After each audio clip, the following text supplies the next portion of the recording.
throughout the solas, the accent is on the qualifier alone. The created world is called to reflect the glory of God.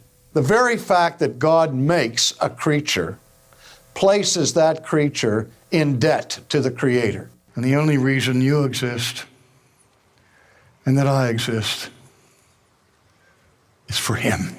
There's nothing inherently dignified about dirt, and that's what we've been made from. The reason why you count is because God says you count. And the whole world is full of His glory. Only God can bind the conscience absolutely. A peasant, armed with one verse of Scripture, has more authority than a pope or a church council who does not have Scripture. This is crossed out by the Reformers, this is crossed out by the Reformers, and my inherent righteousness is crossed out so that you have faith alone, grace alone, Christ alone. The divine prerogative for mercy and grace is, I will have mercy on whom I will have mercy. That's His prerogative. God does not owe saving grace to anybody. I talk to my Arminian friends all the time about this and say, look, let me ask you a question. Why is it that you're a believer, and maybe members of your own family or friends that you have are not believers when you've both heard the gospel? Jesus doesn't say no man can come to Him unless God helps him.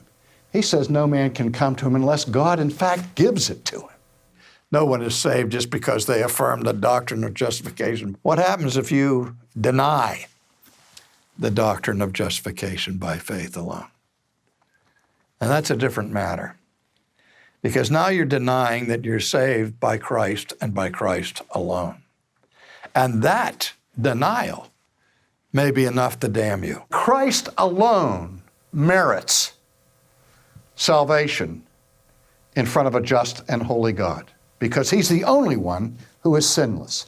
The whole doctrine of justification by faith, the whole doctrine of salvation by grace rests on the principle that the law of God has been fulfilled by Christ.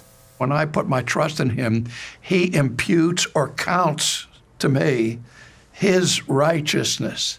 And on the basis of that imputed righteousness, God declares me just right now. So that if I die right now, I go to heaven right now because I have all the righteousness I will ever need to get there, namely the righteousness of Jesus Christ. That's good news. If you reject that, you're rejecting the gospel.